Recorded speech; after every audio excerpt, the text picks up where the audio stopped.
Hanger and all the other unbelievers out there, the look on their face when they died, and they continue on in self-consciousness, and they now know that they're awaiting Judgment Day.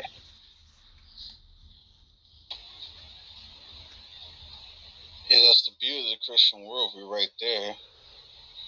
Even if we don't get justice in this life, we're certainly going to get in the next. They take the Christian worldview so seriously that they desperately don't want it to be true, that they take great pains and efforts to smear and defame the Christian worldview and to attack it. If they really, really believed that the Christian worldview was about as substantive as Barney the dinosaur, right? Or about as substantive as people believing that there are aliens living on other planets in a galaxy far, far away, why would they spend their time on this? Why? Jack, can you tell me how it follows that because Christ hasn't come back yet, he's not coming back? Does that logic work if someone runs out to the store and takes longer than you imagine them taking? How does that work, Jack?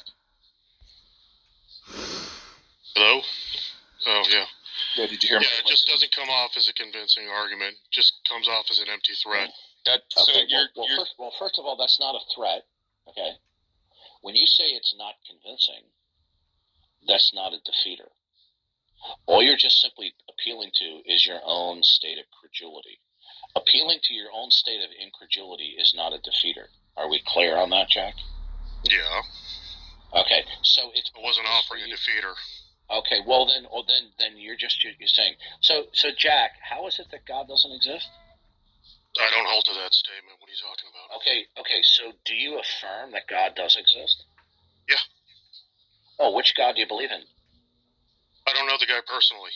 I'm not going to claim to. Okay, well here's the problem. Are you a deist? Yeah. Okay, well here's the problem. Deism is as worthless as atheism, because in deism there's no God to invoke. Okay?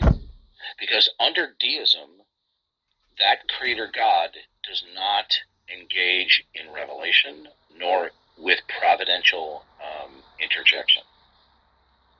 So there's no God to speak of then. So you think creating the universe and everything that will result from it isn't an intervention? You're not understanding. You're a deist, right? Yeah. Okay. Deism cannot invoke the existence of God. On what basis? It's intuitive, and it's just natural revelation. Excuse me, can I finish my sentence? Did you say natural revelation? You just look around the world, and you see... Sir, that's not deism. I beg your pardon? You can't just see it plainly made? Listen to me carefully. Deism is where God creates a world, but that God does not engage in revelation. So you have a contradiction of terms on the one hand. Not a contradiction, and you're misrepresenting it. I will explain to you why it's a contradiction. You're just strawmanning my worldview.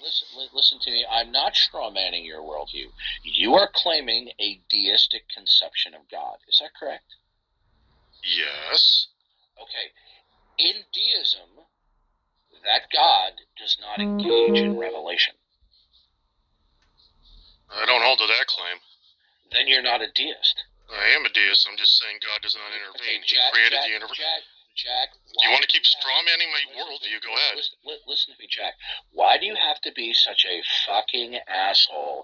I'm trying to correct you. If that's me being a fucking asshole, that's your problem.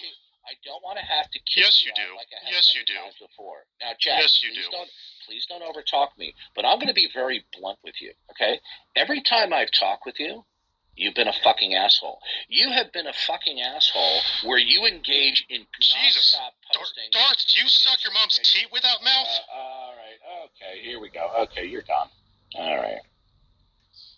Fucking coward. Okay.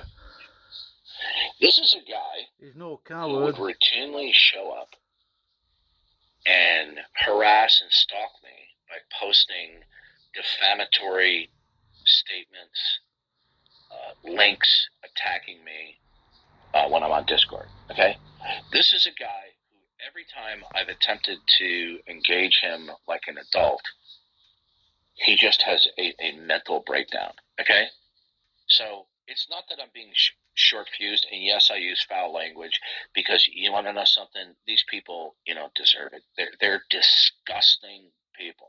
Okay, they will lie right to your face, knowing full well that you know that they know they're lying. So deism, if you're a deist, then God does not engage in revelation. But he wants to talk about his deistic God giving natural revelation, which is a contradiction in terms. So he's no longer a deist now. Exactly. Okay? And he knows it's a contradiction. He just doesn't want to admit it. Because if he's now going to have to deny that he's a deist, he's going to have to say that he's a theist. But if you're a theist, you're going to have to bring specificity. Okay? Yeah, he's a deist, my ass. Just like Schuyler Stupid Fiction claimed he was a deist. Over the years, I've tangled with these foul miscreants, right? Where some of them will pretend to believe in God, but they're really atheists, okay? They just hate the God of the Bible so much that they'll even pretend to believe in God while attempting to disparage the God of the Bible, okay? But the funny thing is this: there's no God to speak of. He said he was a deist. I said, are you a deist? Yeah, I'm a deist. Good. Deist gods don't engage in revelation. If he was an honest person, he would say, well, I guess you're right, then I'm no longer a deist. I guess I'm some other kind of God believer. But did he do that? No. He tried to lie his way out of it. This is what they do. This is why people like Jack, people like Scholar Fiction and other, who at times pretend that they're God believers, I don't believe them. I have good reason to believe they're lying. Now, if I didn't have a long history with that scumbag, right? No facts depend upon anything in a non-God world. I would have kicked him. I would have. I didn't say that anymore. I said in a not God world, the facts. Piece of garbage he is.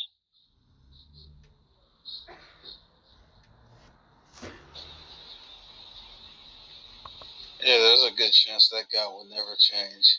He's been like that since Discord. And it's not just with me. It's not just that he and I are like oil and water and we rub each other the wrong way.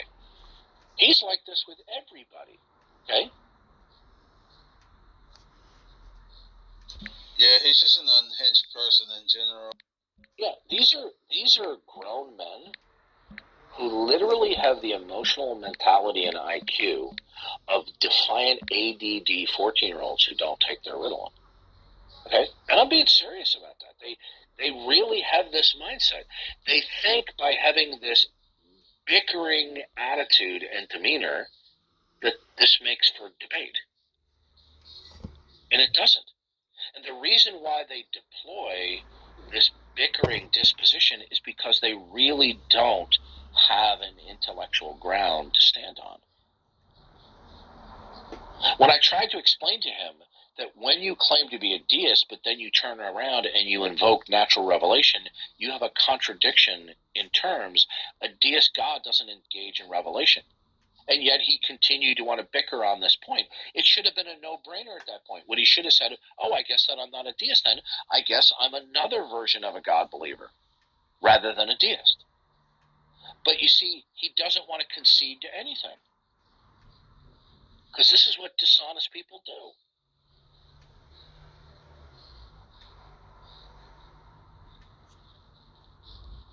Was he posting crap in the text chat? He was just going on in the chat. Oh, here we go. Here it is. Oh, he says DD is pushing the empty threat 2,000 years any day now. Okay? Notice he says it's the word threat. Isn't it funny that this is what the Apostle Peter says? There's going to come a time when they are going to say, where is the promise of his coming? Yeah. Amen. When we read through the New Testament and we study eschatology, okay, from my particular eschatological position, what we find is God has a redemptive plan of history, okay, and certain things will take place until the return of Christ, okay? And so we don't see certain world conditions just quite there yet, but we're extremely close, in my biased opinion, okay? So when you notice I use the term like threat or the doctrine of eternal judgment by God, they'll say that God is threatening us, okay? It's not a threat.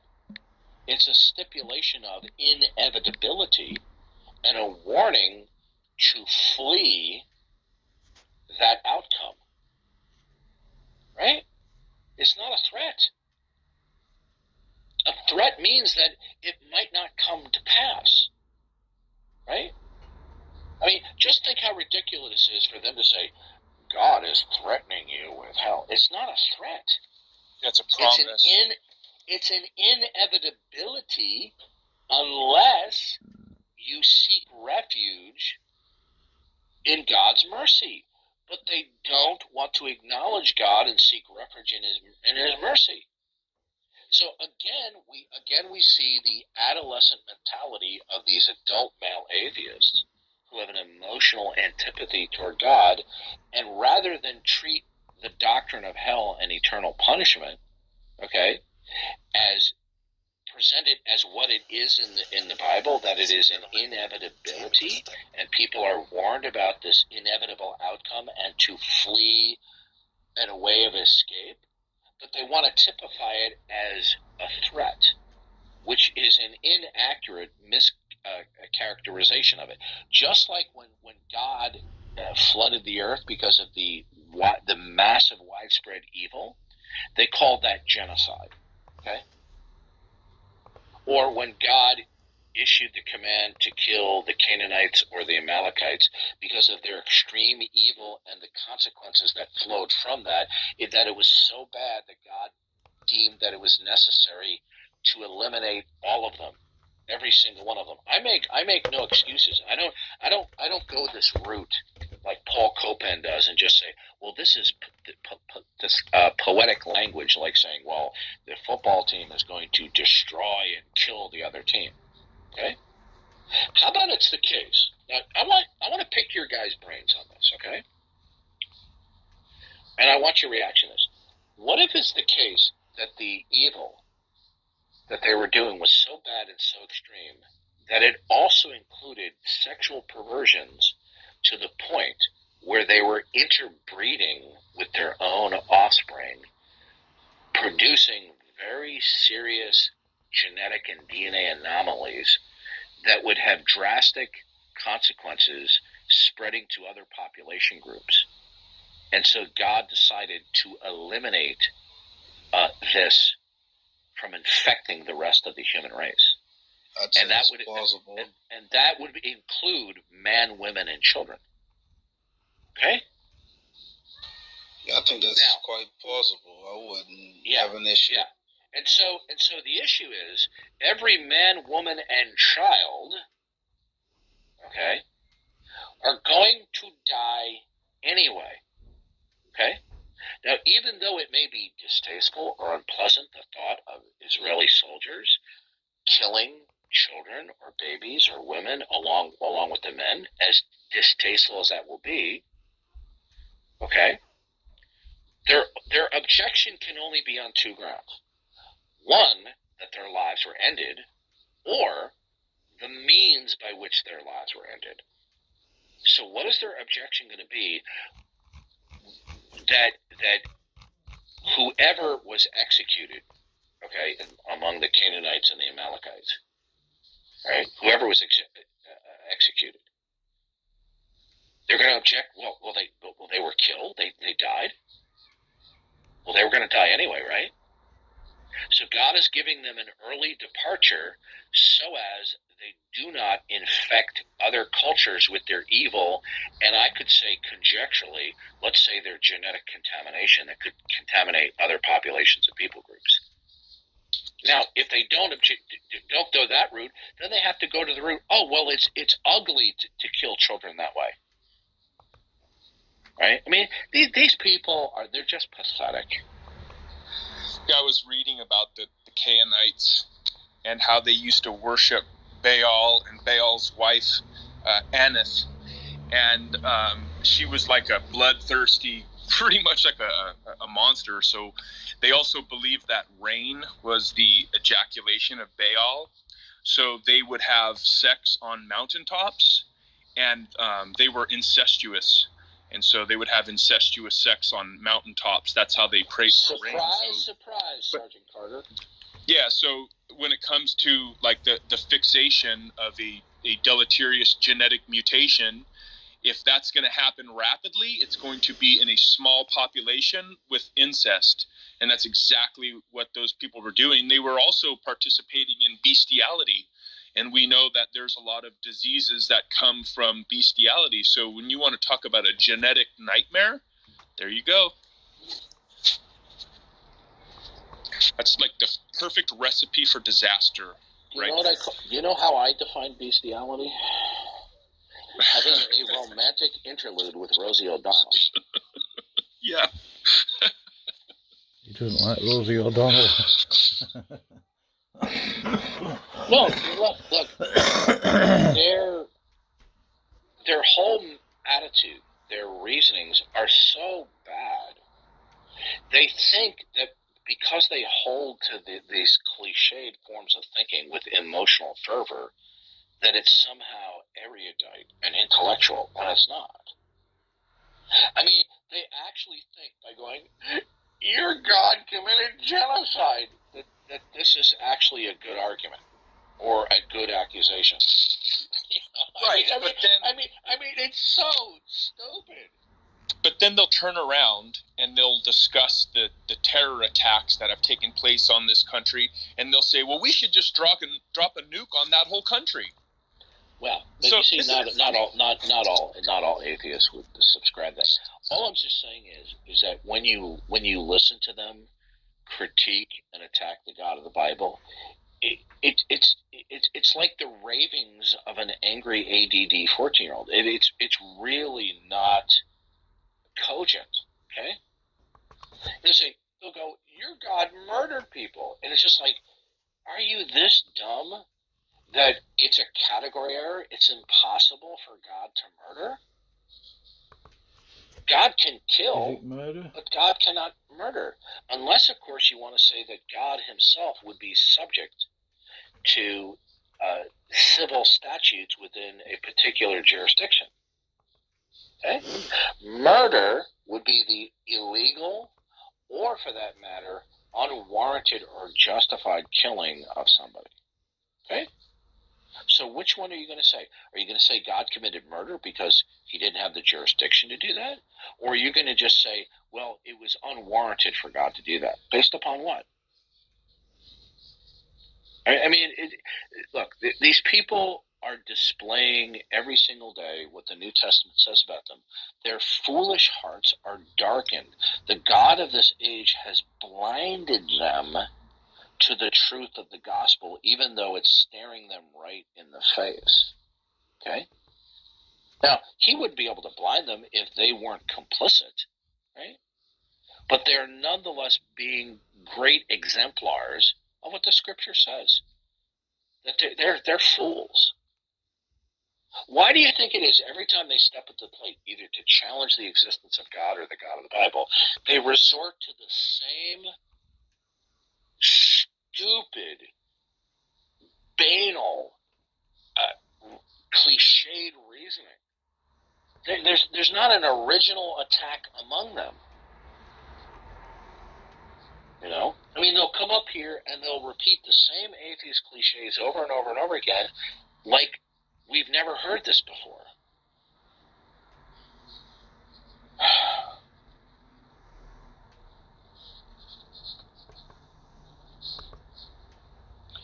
Oh, by the way, I was in another room dealing with a extreme charismatic who said that unless you speak in tongues, you can't be a Christian.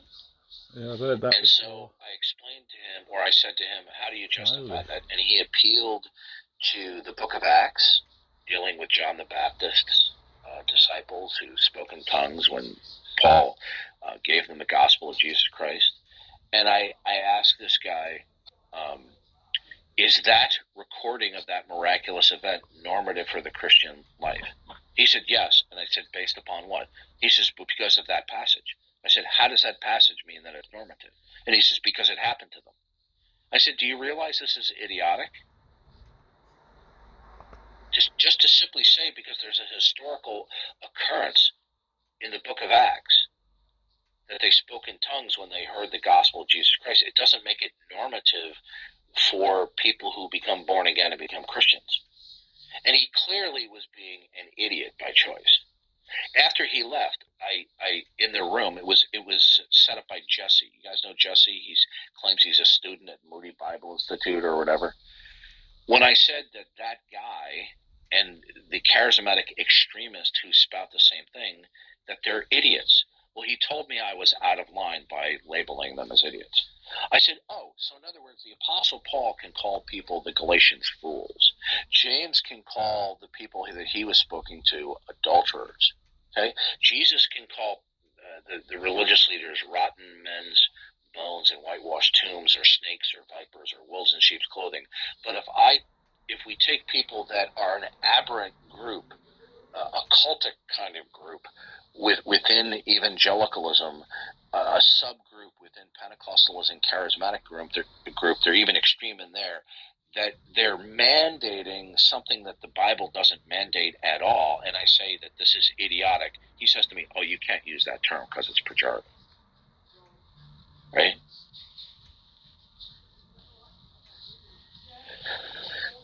I guess the prophets in the Old Testament, when they used pejorative terms, were making a mistake, right?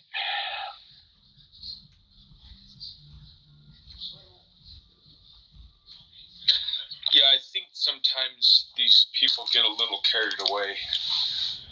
I agree with you that we should be patient even with ignoramuses like that, okay? And not shoot from the hip and just say you're an idiot. But after you methodically go through something and you say, look, miracles were done throughout the Bible and including through the book of Acts as a sign that these are the prophets of God. Even in the case of John the Baptist's disciples, this is a miraculous sign that the message that Paul was speaking to them was truly Paul was a prophet of God, right? But nowhere in the text can you exegete that this is normative for people being born again, right? And I asked him, show me anywhere in the epistles or anywhere in the book of Acts where you can exegete that this historical documenting of what happened is ipso facto normative.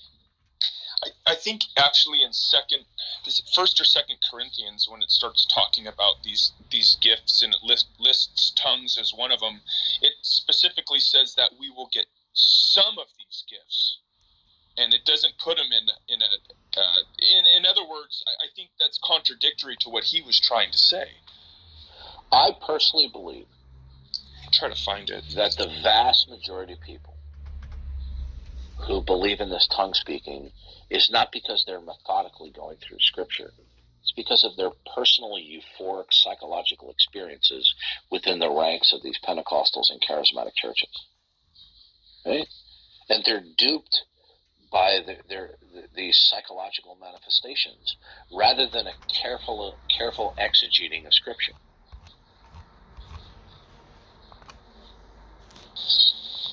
What's up, guys? Ahoy. What would you like to say? I guess I saw the title is abortion is murder, and isn't that a legal term? No, murder is a legal term, but it's also an ethical term. Murder is the unjustified, legally or ethically taking of human life. It's the taking of human life indiscriminately. I thought that it was just the unlawful. I thought that it was specifically No. I mean, I can understand why you think that. But the point is, there might be certain instances where somebody is legally justified in taking somebody's life. I'm sure we can think of any number of scenarios. But that it was unethical for the person to do it, even though they are justified by the letter of the law. I'm sure you would agree with that, right? Yeah, I mean, I would say so. Right. Okay, so then it would be murder, not because it violates the letter of the law, but that it would violate ethics, meaning that it was something that didn't need to be done. Okay. Yeah, but I mean, I think I would just call that like a different term, right? It seems like the way I've seen murder be used, right, is just specifically regarding, right, what is in the law. Did you see the whole title? Okay, I said it violates God's law. Okay, Boy, is that how you say your name? Yeah. Okay, imagine that you and I are in a plane and we crash on a remote island somewhere, right? And let's say I'm a cantankerous individual, and we're alone. There's nobody else around. Maybe we'll be rescued. Maybe we won't. And you rub me the wrong way, so to speak, in terms of how we're getting along. And so one day I just decide to, bludgeon you. Okay. Now this is a remote island. It's not under any jurisdiction. Did I murder you? No, I could just call that an unjustified killing. That's what we call murder. No, murder's unlawful. Yeah. Push away the bong, my friend. No, it's just the case definitionally.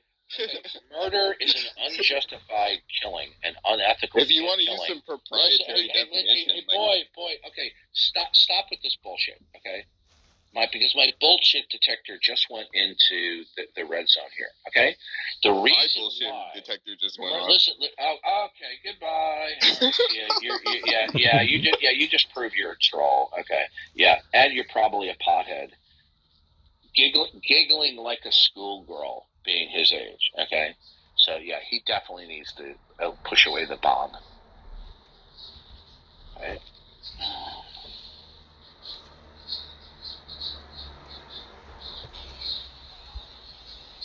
Wow. No. Okay. See, human civilizations, even going back a long time ago, decided to codify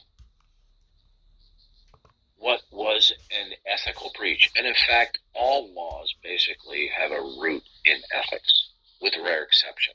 Unless, of course, you're talking about Flag Day, okay?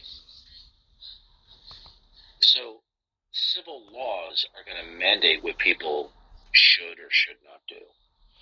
So, laws are basically and usually the social and civil imposition of certain ethics. And so are the statutes for murder, okay? These are the civil imposition of the ethical principle of an unjustified killing, okay?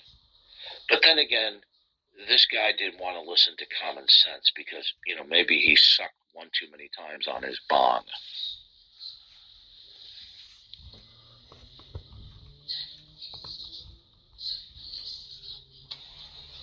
I mean, it's quite evident in the title, man. Even if you want to appeal to this ridiculous standard on a normative legal level, it still violates God's law. He didn't want to touch that one, though. Yeah. Right. No, right. They read the title, but they don't care. God's law means nothing to them. They don't. Exactly. Well, look, the guy showed that he was a fake, a phony, and a fraud. He's giggling like a schoolgirl. Okay. And by the way, did you see the open shirt picture? Okay. Yeah, exactly. Why would any self-respecting male want to have a picture like that? Okay, unless you have homo proclivities. Okay. I'm not sure it's all that far, but I'm personally convinced that a disproportionate number of unbelievers, and especially atheist males, have sexual problems, okay, or proclivities or fetishes, and this is among the reasons why they have such antipathy toward the God of the Bible, because they don't like the idea that God is looking over their shoulder. You know, Christopher Hitchens is a good example. Here's a guy who was promiscuous. He was bisexual, right? He was an alcoholic much of his adult life. And when interviewed by Todd Friel, he said it was unconscionable to think that that God was looking over his shoulder, being like a supervising parent who will not let him get on with his life. Well, why would it bother you that God is looking over your shoulder? Right? He typified God as keeping him under surveillance, as though God were some peeping Tom. So he's got nothing better to do. There's even a case, for example, do you guys know who Seth Andrews is, the thinking atheist? Yeah. Think about that. This is a guy who's so full of himself. He's not the thinking atheist. He's the non-thinking atheist.